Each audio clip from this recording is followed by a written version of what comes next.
The origins of SABASABA Day trace back to July 7 in 1990, when opposition leaders Kenneth Matiba, Charles Rubia and Raila Odinga organized a demonstration in Nairobi's Kamukunji's grounds.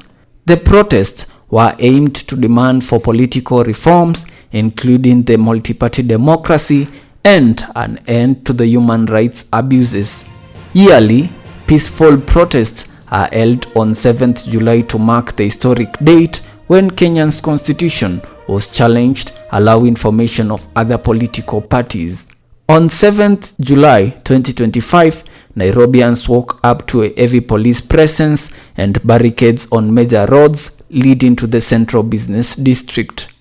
With the city under lockdown, a number of Kenyans could not go to work as others were forced to walk for long distances.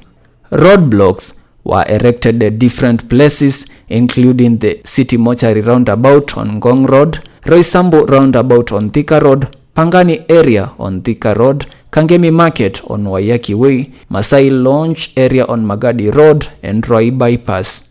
Roads leading to key government sites, including the President's official residence, State House, and the Kenyan Parliament, were barricaded with razor wire. Some schools advised students to stay at home at the wake of these protests. At 9 a.m., protesting youth were seen lighting fires on the road in Gurubani area in Kirinyaga County.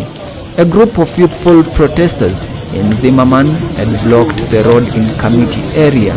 The protesters lit fire on the road as many business premises remained closed.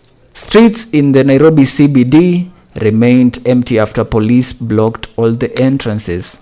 Looting and destruction of property was witnessed in some parts of the country by rogue youth and goons, some of whom had their faces covered. Travelers from upcountry were stuck in different regions such as Kabete area on Waiyaki Way after long-distance buses were stopped by the police.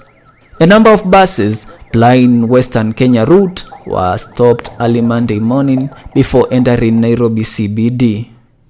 In Naivasha, the Deputy County Commissioner, Josia Odongo, ordered the closure of all government offices, including the law courts.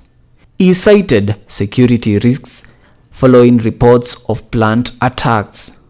Odongo said no services will be offered at the police station as part of protecting it from the planned attacks. The Mwea Embu Highway was closed at Gurubani and Kimbimbi areas. In Rongai, a major roadblock was set up between Rongai Town and Multimedia University, manned by a large contingent of anti-riot police officers.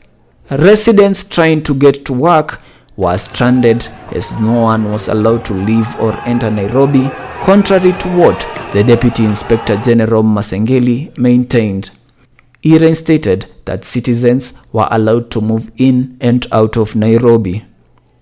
Everybody's getting to CBD, everybody's going for duty as normal. No worries. But that is not true. That is not what we are seeing. What have you seen? We have seen, myself and some of the colleagues that I've seen have been turned away on several roadblocks from Rironi, coming through Thika Road. Several roadblocks we've seen Kenyans being turned away. That's why we want to understand whether there was any criteria, sir. But you've been here. You've been here. You've been here. You've not been turned away and will not be turned away. Ours is just to urge everybody to keep peace and conformity within the rule of law. All right. The protests were held in different regions, including Kisii and Machakos. Police released a statement on Monday evening praising officers for exceptional reinstatement and professionalism in the face of sustained violence and provocation. It is said 52 officers and 11 civilians had been wounded. The former Prime Minister Raila Odinga held a press brief during which he said the roadblocks all over town made it difficult for people to make it to Kamukunji, which meant that he could not join Kenyans in commemorating this important day. SABASABA was inclusive, democratic, and intergenerational. All of them found their voice in what it stood for: a people's struggle for good governance, freedom and equal opportunity for all. It was not one group against the entire nation. It was not community against that community, or of this age against that age. The movement stood for a peaceful and constitutional change of guard. But this did not deter him from blasting Kenya's rogue police force, terming it as one that shoots people with impunity, while calling for a national dialogue on reforming the country.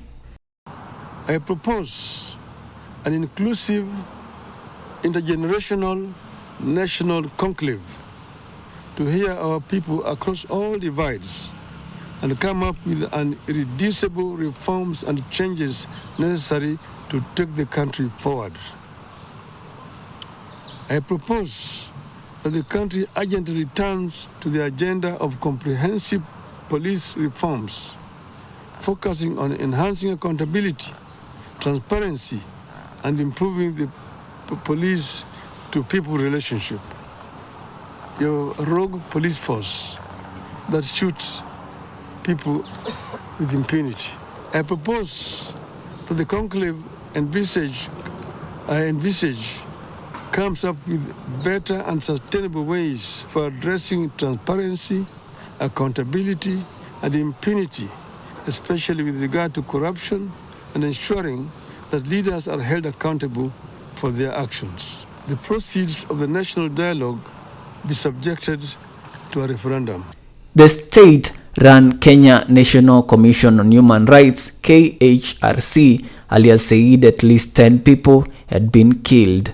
In a scathing report, it accused police officers of using excessive force, as has frequently been the case during the current wave of protests. The vice chairperson, Dr. Raymond Nyeris, confirmed that by 6:30 p.m., the commission had documented 10 deaths, 29 injuries, 2 abductions, and 37 arrests in 17 counties.